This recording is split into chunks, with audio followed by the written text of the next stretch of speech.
오늘 여러분과 함께 나눌 말씀은 합당한 삶이라는 제목의 고린도후서 말씀입니다.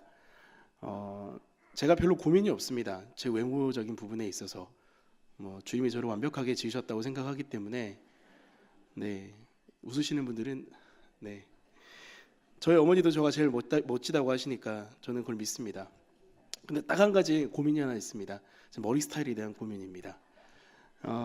제 머리가 굉장히 원래는 이런 머리가 아니라 굉장히 뻗치는 머리입니다. 제 원래 본 모습을 보시는 분들은 아시겠지만 굉장히 볼품 없습니다. 단상에도 쓰고 있으면은 어떻게든 저 머리를 어떻게 해주고 싶은데 방법이 없는 머리인데요. 그래서 저는 궁여지책으로 하는 것이 정기적인 파마입니다. 정기적인 파마를 하고 나면은 감사하게도 머리가 잘 자리가 잡으면은 기분이 좋습니다. 굳이 머리에 손을 안 대도 이렇게 그지 흉하지 않은 모습이기 때문이죠. 그런데 문제는 파마한 직후입니다. 파마하고 약 1, 2주 사이에서는 지나가면 만나시는 분들마다 저에게 한마디씩 합니다. 머리 하셨네요. 하시는 분마다 머리 멋지십니다. 이 정도는 양반이죠. 제가 한참 이제 그 전도사 시절에는 어떤 아이가 저한테 오더니 목사님 김정은 닮았어요. 이런 얘기도 하시고 막 이런 얘기도 들었습니다. 그런 얘기가 저런 얘기가 있든지 간에 어쨌건 간에 저는 제 모습을 변화하는 부분에 있어서는 참 그래도 저는 참 그런 분을 좋아합니다. 좀 새로운 기분을 느낄 수도 있고요. 또 보시는 분들께도 그래도 너무 신경 안 쓰고 다니는 것보다 낫구나라는 그런 이미지도 드릴 수 있기 때문입니다. 사람은 언제나 이렇게 변화를 추구합니다. 누구나 사람은 긍정적인 변화를 추구하고 있습니다. 그것이 외모적인 부분이 됐든지 내면의 모습이 됐든지 어떤 지식적인 부분이 됐든지 간에 사람들은 누구나 자신들의 어떤 부족한 부분들을 채워나가고 이것들을 통하여서 자신의 변화를 남들에게 보여주는 것에 대해서 매우 자연스러운 존재입니다. 또 그것 자체가 그렇게 부정적인 것도 아닙니다. 누구나 그렇게 발전하고 멋지게 이렇게 성장하고 변화되는 모습은 중요하기 때문입니다. 이 사회를 살아가며 특히나 이런 부분들이 우리들에게 작은 기쁨이 된다면 그건 역시 또 긍정적인 효과일 수도 있겠지요. 그런데 문제가 있습니다.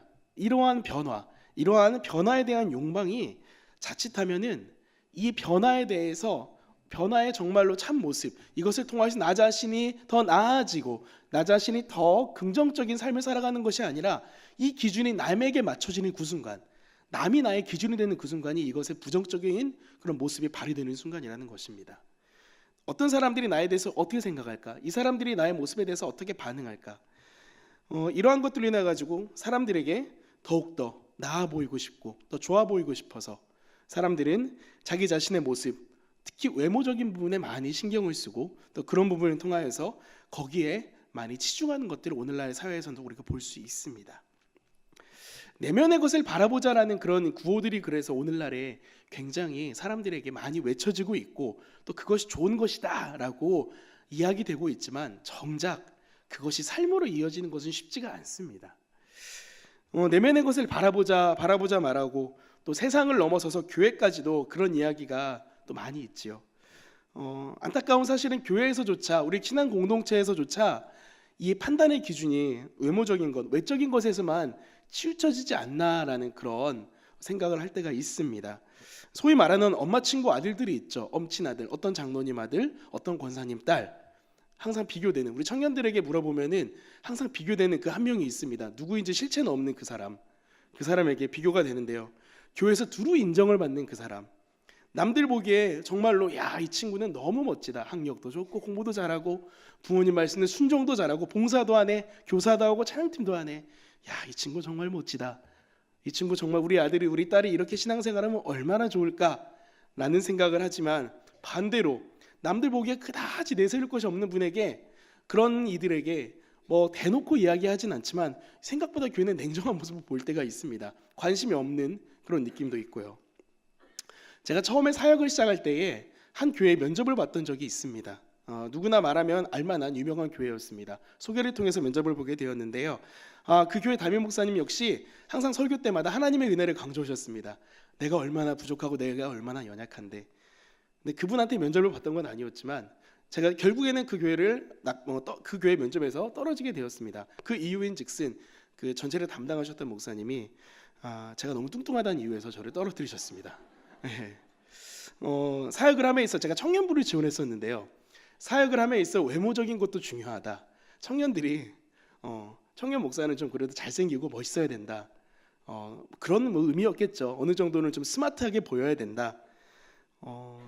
그래서 저는 떨어지게 되었습니다. 제가 그렇게 호감이 없습니까, 여러분? 네. 그런 의미에서 저희 김조영 목사님 호감이 많은 분입니다. 네. 하여간 그런 일로 인해서 한번 그런 경험을 하고 난 뒤로 그런 고민을 했습니다. 그게 낙방한 게 아쉬운 게 아니라 나 역시도 보이는 것에 너무 집중하고 있진 않나. 정말로 내면을 봐야 하는데, 정말로 내면의 그것을 봐야 하는데, 나도 어느 순간 교회에서 내가 사역자로서 외면의 것만 집중하고 있진 않는가라는 고민을 했던 적이 있었습니다. 오늘 말씀은 당시 바울이 사역했던 당시 고린도 교회에 발생했던 본질에 대한 논쟁들, 또 그것들을 통한 사도 바울의 대답이 나타나는 그런 장면들이 있습니다. 오늘 우리는 이 말씀을 통하여서 제가 앞에 서두로서 예화를 드렸던 그런 것들, 또한 그것들을 통하여서 외면이 아닌 내면에 집중하기 원하시는 그 하나님의 음성에 이 시간 귀 기울이는 시간 되길 소망합니다. 고린도전서는 고린도 교회에서 발생했던 많은 목회적인 문제에 대한 사도 바울의 답이었습니다. 많은 문제들에 대한. 그렇다면 고린도 후서는 무엇이었습니까? 고린도 교회가 사도 바울 자체에게 고린도 교회 내 일부가 사도 바울 그 사람 자체를 공격하기 시작했습니다. 그의 사도성에 대하여서. 그렇게 돼서 그것에 대해서 답변하고 반응했던 것이 이런 저술의 이유였습니다. 사도 바울이 고린도 교회를 떠나서 다른 지역으로 이동하였을 때 교회 안에 사도 바울이 전했던 복음과 다른 복음을 전하는 사람들이 들어왔던 것입니다. 그들은 바울에 대해서 온갖 비난과 악선전을 하면서 결국에는 바울이 정말 그리스도의 사도가 맞느냐? 라고 의심하며 그 이야기를 교회 내에 퍼뜨리기 시작했습니다. 바울은 그 사실을 듣고 나서 참을 수 없었습니다. 그는 그 참을 수 없던 반응을 바로 이 고린도후서를 통해서 적극적으로 자신의 사도됨을 변호하고 또 바른 복음을 제시함으로써 교회 안의 문제를 해결하고자 하였습니다. 아까 읽었던 16절 말씀을 제가 한번 다시 읽어보겠습니다. 그러므로 우리가 낙심하지 아니하노니 우리의 겉사람은 낡아지나 우리의 속사람은 날로 새로워지도다. 아멘. 어떻습니까? 본문만 읽어도 여러분 막 희망이 솟아나시지 않습니까? 겉사람은 낡아지지만 우리의 속사람은 정말 새로워지는구나. 뭔지 모르게 희망이 솟아나는 본문입니다. 맞습니다. 분명히 희망을 주는 본문입니다. 하지만 여기서 중요한 것은 조건에 대한 문제입니다. 맨 앞에 그러므로라는 단어가 있죠. 그러므로라는 건 무엇입니까? 무엇의 결과 아닙니까? 그렇다면 이 결과를 가져온 원인이 뭔지 한번 보겠습니다. 저는 앞에 있는 7절의 말씀을 이 원인으로 찾았는데요. 한번 우리 7절의 말씀을 다 같이 한번 읽어보도록 하겠습니다. 읽어보겠습니다. 우리가 이 보배를 질그릇에 가졌으니 이는 심히 큰 능력은 하나님께 있고 우리에게 있지 아니함을 알게 하려 함이라. 아멘. 무엇입니까? 보배를 가지고 있다는 것입니다. 보배. 보물이지요. 보물이라는 건 어떤 의미를 가집니까? 어떤 느낌입니까? 반짝반짝 빛나는 귀중한 것. 그런데 이 보배가 어디에 있습니까? 질그릇에 있습니다. 이 좋은 보배를 멋지고 귀한 상자에 담아놓는 게 아니라 질그릇, 흙그릇, 먼지가 풀풀 나는, 흠집도 많고 색깔도 볼품없는 거기에 담아놨다는 것입니다. 하나님께서 우리를 흙으로 만드셨지요. 우리는 흙으로부터 온 존재들입니다. 하나님이 우리를 흙으로 만드셨기 때문이죠. 흙으로 만든 우리들, 질그릇 같은 우리들에게 찬란한 보석과도 같은 이 복음의 은혜, 이 복음의 진리가 담겨 있다는 것입니다. 그런데 무엇입니까? 우리가 생각하는 이 보물, 그렇습니다. 복음이라고 표현하겠습니다.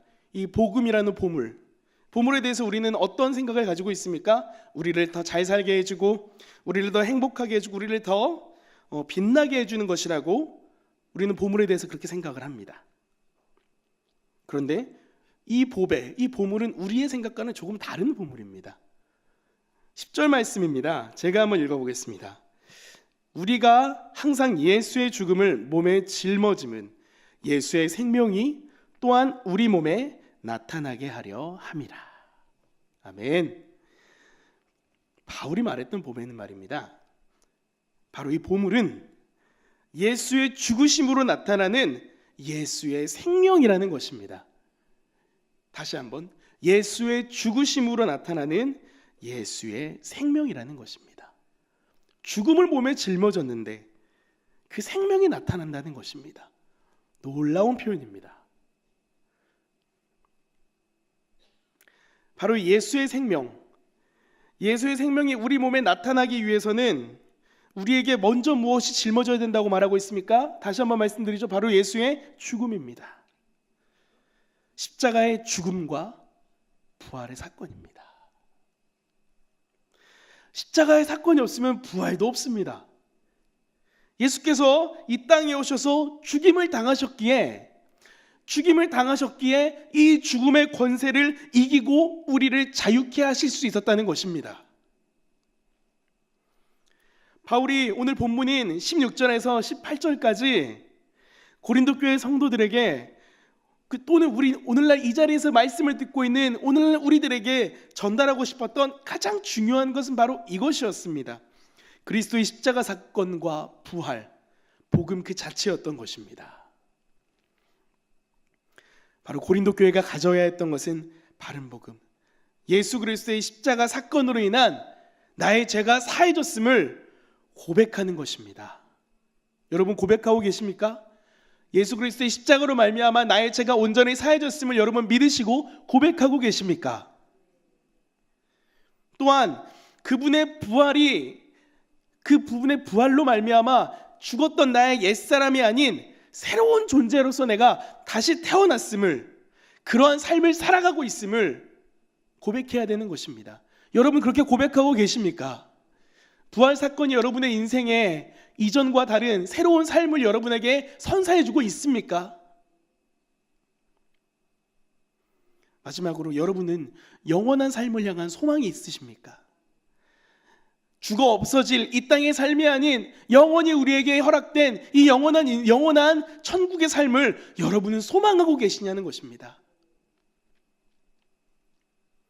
그것만이 고린도 교회가 또 이 자리에서 말씀을 듣는 우리들이 흔들리지 않을 수 있는 가장 중요한 열쇠입니다.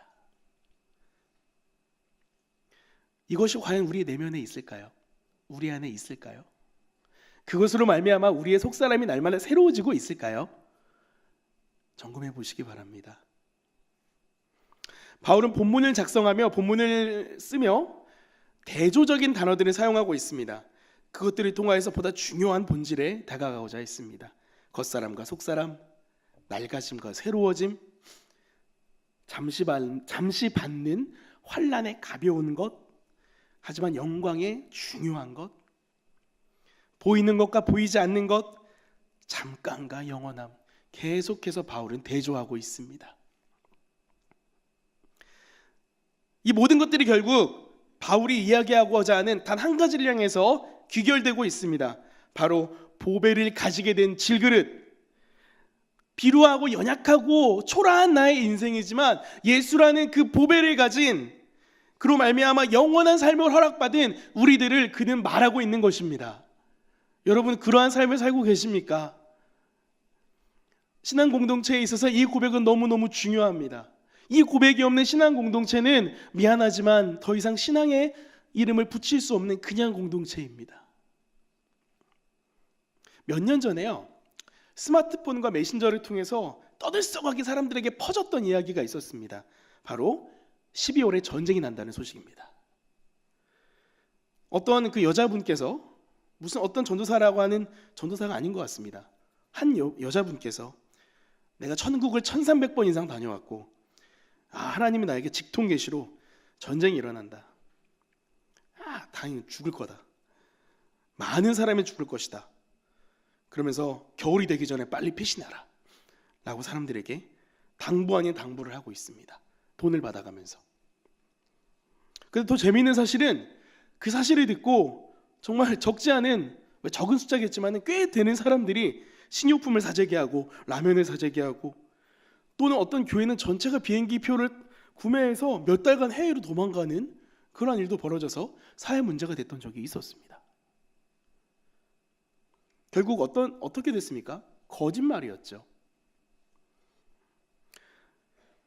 그런데 참 이 간증을 보면 씁쓸했던 적, 이 사람의 그 거짓 예언과 이것에 반응하는 사람들의 모습을 보면서 너무 씁쓸했던 건 뭔지 아십니까? 전쟁이 일어난다, 회개하라 라고 하는데 왜 이 사람은 도망가라고 할까요? 정말 100번 1000번 양보해서 전쟁이 일어났다 칩시다. 이 사람은 자기가 이렇게 얘기합니다. 그게 하나님의 분노, 하나님의 진노로 인한 형벌이다라고 이 사람은 이야기합니다. 그럼 우리가 도망간다고 벗어날 수 있을까요? 그 하나님의 진노를 피할 수 있을까요? 못 피합니다. 단순히 비행기 타고 몇 천 킬로 날아가는 걸로 하나님의 진노를 피할 수 있다?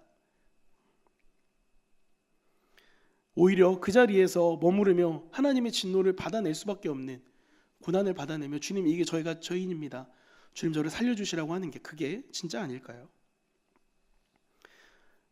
이렇게 되었던 사건들의 이유가, 원인들이 뭐라고 생각하십니까? 저는 바로 많은 수의 그리스도인들이 본질이 아닌 보이는 것에만 집중하고 있기 때문이라는, 거기서 저는 결론을 찾았습니다. 우리가 살아가는 물질 세계를 중심으로 모든 것을 생각하기 때문입니다. 우리가 살아가는 눈에 보이는 것들을 중심으로 모든 것이 판단되고 의사가 결정된다는 것입니다. 죄로 인해서 세상이 멸망당하는데 하나님이 나에게 특별히 기회를 주셔서 나를 지키게 하셨다? 하나님이 나를 사랑하시니까 이렇게 놀라운 은혜를 주셨다? 복음에 합당한 삶을 살아가는 것이 아니라, 물론 보이지 않는 세계를 사모하는 것처럼 보이지만 정작 그것은 보이는 것에 집중하는, 내 것을 지키려고 하는 그런 삶의 모습입니다. 거짓말이죠. 거짓 신앙이죠. 사랑하는 성도 여러분, 복음에 합당한 삶, 복음을 나라는 질그릇에 가진 그 임한 그 보배, 그 복음을 가진 삶은 날로 낡아지는 삶입니다. 제가 스마트폰을 굉장히 좋은 것을 바꿨던 적이 있었습니다. 정말 비싼 스마트폰이에요. 그런데 이것을 지키기 위해서 우리는 무엇을 끼웁니까? 케이스를 끼우죠. 정작 스마트폰은 예쁜 걸 샀는데 케이스를 시커먼 걸 끼우니까 아무것도 안 보입니다. 내가 이걸 왜 샀지? 열심히 굴리면서 씁니다. 이 스마트폰 케이스는 낡고 해지고 점점 좀 틀어집니다. 하지만 이것을 딱 깠을 때 이 안에 스마트폰은 처음에 내가 샀던 그 모습 그대로 남아 있습니다. 복음을 가진 우리의 삶이 이렇지 않을까요?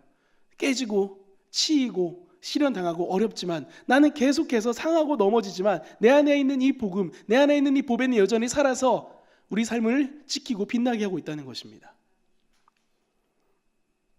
16절에 나오는 속사람과 겉사람은요, 전혀 다른 사람이 아니에요. 속사람과 겉사람이 사람이 다른 사람이 아닙니다. 지금 실존에 있는 현재의 우리들을 향한 하나님의 말씀이에요. 영과 육이 나뉘어서 이 땅을 살아간다는 게 아닙니다.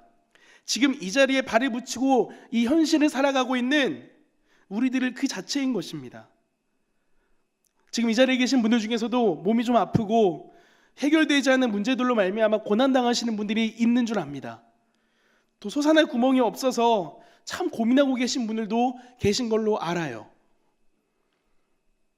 조금 모자라고 힘들고 비루해 보이더라도, 하지만 그분의 속사람이 여전히 어떤 사람보다 생기 있고 살아있으며 예수 그리스도로 말미암아 소망이 여전히 넘치시는 분이라면 그분은 복된 인생인 줄 축복합니다. 반면에 정말 멋지고 스마트하며 굉장히 멋지게 깔끔하게 계시고 별 문제 없이 평탄한 삶을 살고 계신다 하더라도 그분의 속사람 안에 이 보배가 없다면, 이 빛나는 그 보배가 없다면 그분의 삶은 미안하지만 다시 생각해 봐야 되는 삶입니다. 다시 복음이라는 보배를, 그 진리 되신 예수 그리스도라는 보배를 그 안에 모셔야 되는 삶입니다. 세계에서 가장 발달된 성형수술 기술을 가진 나라, 화장품을 가지고 세계적인 기업들이 주목하는 나라가 우리나라 대한민국입니다. 외모에 굉장한 집중을 하고 있는 나라라는 뜻이겠죠. 그리고 대학 졸업생과 석사를 소지한 사람들의 숫자가 세계에서 수위를 달리고 있는 나라가 우리나라입니다. 전 세계를 나가 보십시오. 유학생들 중에 한국인이 아닌 사람들이 별로 없습니다. 어느 나라 중에 어느 학교에도 한국인들이 한두 명씩은 꼭 있습니다. 하지만 역설적으로 10대, 20대, 30대의 사망 원인 중 1위가 자살이라는 나라가 바로 우리나라입니다. 자기 스스로 삶을 마감하는 사람의 숫자가 너무 많은 나라가 바로 우리나라라는 뜻입니다. 사람들의 외모는, 삶의 모습은, 지식은, 그들의 누리는 모든 것들은 점점 아름다워지고 고차원적이 되어가고 있습니다.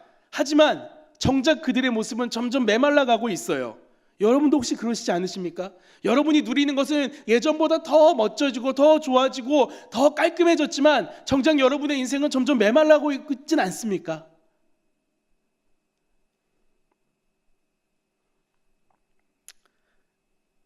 생각해 보십시오. 나의 속사람은 어떠한가? 보이지 않는 내 안의 내면은 어떠한가? 내 겉모습은 어떠한가? 조금 비루해 보이고 조금 모자라고 조금 힘겨워 보이는 나의 모습이지만 내 안에 속사람이 빛나고 있음을 확인하시기 바랍니다. 그 모습을 확인하셨다면 여러분 참 복된 인생입니다. 복음에 합당한 삶을 살아간다는 것은 17절에도 그 답이 한 번 더 나옵니다. 우리 17절 말씀을 한번 다 같이 읽어볼까요? 17절 말씀입니다. 시작. 우리가 잠시 받는 환난에 경한 것이 지극히 크고 영원한 영광에 중한 것을 우리에게 이루게 함이니. 아멘. 우리들에게는 예전부터 우리 한국 교회가 사실은 발전하고 급속도로 성장했던 이유 중에 하나가 급격한 산업화의 영향이 있었습니다. 쉽지 않았던 어려웠던 시절을 지나며 우리도 한번 잘 살아봐야 되지 않겠나 해서 열심히 힘을 모아서 우리 어르신들이 정말로 이 나라를 일구지 않으셨습니까? 정말로 애써서 이렇게 일군 이 나라. 하지만 그 삶에서 너무 힘들었기에, 너무 괴로웠기에 정말로 주님 저를 도와주십시오. 주님 저의 삶이 이렇게 어렵습니다. 저와 좀 함께 해주시라고 그렇게 붙잡으시는 분들이 참 많았지 않습니까? 그로 인해서 한국교회는 많이 성장했습니다. 참 그분들의 노력과 그분들의 그 시절들이 참으로 그분들을 보면 감사할 때가 많습니다. 그런데 반대로 그로 말미암아 이런 것도 생깁니다. 예수 믿으면 잘 된다. 예수 믿으면 성공한다. 예수 믿으면 만사 형통한다. 간결한 문장이지만 물론 그것이 그분들에게 능력으로 작용할 때도 있었지만 잘못 해석되어서 이것이 복음을 왜곡하게 하는 결과도 나왔던 적이 있었습니다. 사실 초대교회 성도들에게는요, 복음은요 폭탄과 같은 존재였습니다. 졸리시니까 한번 해볼까요? 복음은 폭탄이다. 네, 감사합니다. 복음은 폭탄과 같은 존재였습니다. 이것을 가지고 있음으로써 나의 삶에 위협이 올 수 있는 존재였다는 것이에요. 복음을 받아들인 유대인들은 자신들의 동족들을 향해서 정죄와 핍박을 받았습니다. 복음을 받아들인 이방인들도요, 로마인들의 핍박을 받았습니다. 몇 해 전에 터키에 가서 갑바도기아라는 곳에 갔었습니다. 가보신 분들 많이 계시겠죠. 거기에 가면 데린구유라는 지하 동굴이 있습니다. 정말로 바위를 뚫고 햇빛이 없는 그곳에서 오로지 예수 그리스도에 대한 믿음을 지키고자 많은 사람들이 그 안으로 들어갔습니다. 지상에서의 풍요롭고 쾌적했던 삶을 다 버리고 햇빛 하나 안 들어오는 그 컴컴한 동굴에서 정말 들어가 보면 몸 하나 들어갈 곳도 정말 어렵습니다. 기어가다가 몸이 걸리는 건 아닌지 불안할 때도 있습니다. 그런 곳에서 왜 살았을까요? 복음이 그렇게 좋은 것이고 복음이 그렇게 축복을 주는 것이라면 왜 그들은 그곳에서 그러한 좋은 것들을 모든 것들을 포기하고 그렇게 어두컴컴하게 살아야 했을까요? 멀리 갈 필요도 없습니다. 우리의 할아버지 할머니들께서 이 땅에 처음 들어온 복음을 받아들이시고 그분들이 과연 평화로운 삶을 사셨는지 생각해 볼 수 있습니다.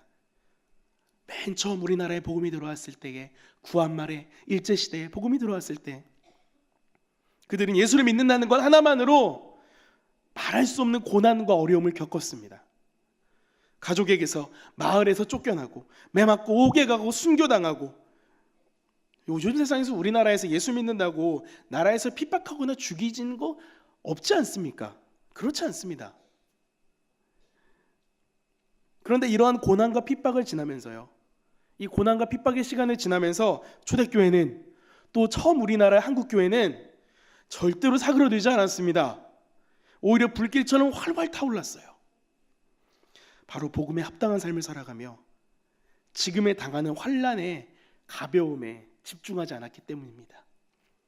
영원한 하나님 나라의 소망이 지금 당하는 것보다 훨씬 중요하고 훨씬 무거움을 그들은 알았기 때문에 그 어떤 핍박도 그들에게 그렇게 중요하게 그들의 삶을 움직이지 못했습니다. 신대원 1학년 때 저와 굉장히 친했던 한 전도사님이 중국에 가서 성경을 가르치고 왔다면서 영상을 제게 보여주신 적이 있습니다. 우리 찬양대 연습실만한 작은 공간에서요, 한 50명이 있는 것 같습니다. 50명의 중국인 신학생들이 들키면 안 되니까요, 비밀리에 다 가리고, 한쪽에는 한쪽 맨바닥에는 이불짐이 쫙 쌓여 있습니다. 옷가지와. 그리고 그 사이에서 책상을 오밀조밀하게 놓고 정말 따닥 붙어서 이렇게 성경을 하루 종일 공부하는 그 모습. 그 수업이 끝나면 주먹밥 하나로 밥을 때우고 밤에는 옆에서 이불을 깔고 자고, 그런 공간에서 1년 가까이 먹고 자고 한답니다. 집 나간 언니를 잡아오라는 부모님의 명령에 동생이 언니를 찾으러 왔다가 동생도 예수님을 만나서 거기에 눌러 앉았다고 해요. 정말 힘들고 어려운 환경임에도 그곳에서 공부할 수 있고 하나님 만날 수 있다면, 예수님 만날 수 있다면 그들은 그것만으로 감사하다면서 열심히 찬양하고 있었습니다. 지금까지 좋은 책상에서 좋은 책과 좋은 컴퓨터를 가지고 공부하고 설교 준비했던 제 모습이 한없이 부끄러워졌던 때였습니다. 바울은 환난에 대해서 잠시 받는 것은 가벼운 것이라고 했습니다. 이 경하다는 의미가 원어에서 진짜 가볍다는 거예요. 깃털처럼 가볍다는 겁니다. 훅 부면 날아간다는 겁니다. 반대로 영광은 영원하며 중한 것이라고 말합니다. 이 중하다는 것은 원어적인 의미로 정말 무겁다는 거예요. 너무너무 무겁다는 거예요. 환난은 힘든 것입니다. 만나고 싶지 않습니다. 하지만 그 환난의 시간들을 지나며 나를 구원하시기 위해서 십자가상에서 고통당하신, 또 나를 바라보신 그분의 고난을 경험할 때 우리는 그분의 십자가 앞으로 나가게 되는 것입니다. 그리고 영원한 영광을 경험할 수 있는 것입니다. 이것이 바로 바울이 말했던 복음을 받은 자의 모습이었습니다. 말씀을 정리하겠습니다. 어느 날 보았던 생활의 달인이란 프로그램에서 옹기를 굽는 사람이 한 명 나왔습니다. 특별한 옹기라고 합니다. 우리가 쓰는 일반적인 옹기는 900도면은 구워집니다. 근데 깨지기도 쉽고요, 물건을 오래 보관하기에 적절하지 않습니다. 그런데 그 장인이 만들던 옹기는 웬만한 충격에도 깨지지 않습니다. 옹기 자체에 미세한 숨구멍들이 수없이 있어서 음식이나 물을 오랫동안 보관해도 썩지 않았습니다. 그 옹기를 만드는 비법을 보니까 이러했습니다. 1300도에서 구워집니다. 일반적인 옹기는 900도라고 말씀드렸죠. 1300도의 온도에서 소금과 젤을 계속 맞아가며 구워집니다. 구워지기 전에 사용되는 흙도 1년간의 추위와 더위를 견디고 오랫동안 숙성된 흙이었습니다. 그 흙을 하루 종일 밟고 치대서 나오는 반죽으로 구워졌던 게 바로 이 옹기였습니다. 주님은 옹기장이십니다. 주님은 토기장이십니다. 우리의 삶을 빚으시는 분이십니다. 그냥 쓰는 옹기라면은 막 빚어도 되겠죠. 막 구워도 되겠죠. 환난이나 고난 가운데 계신 분들, 또는 쉽지 않은 상황으로 말미암아 고민하시는 분들, 하나님이 여러분의 삶을 더 멋지게 만들어 가시기 위해서 정성껏 구워가고 계십니다. 옹기 입장에서 그 시간은 괴로운 시간입니다. 하지만 그 시간을 넘어서 진짜 옹기로 거듭났을 때에 그것의 가치와 보존 기간은 비교할 수 없이 오랜 시간의 가치를 가지고요, 또 그 안에 담길 그 놀라운 보석, 놀라운 보물, 멋지지 않습니까?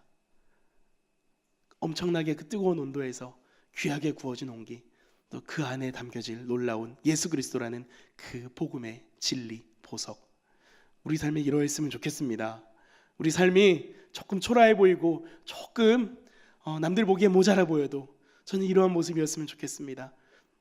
단단한 온기, 하지만 초라하고 흠이 많이 나 있지만 이 안에 담긴 반짝이는 보석으로 그 어떤 삶보다 빛나고 멋진 삶, 그것이 바로 우리가 바라보아야 될 합당한, 복음에 합당한 삶이 아닌가 싶습니다.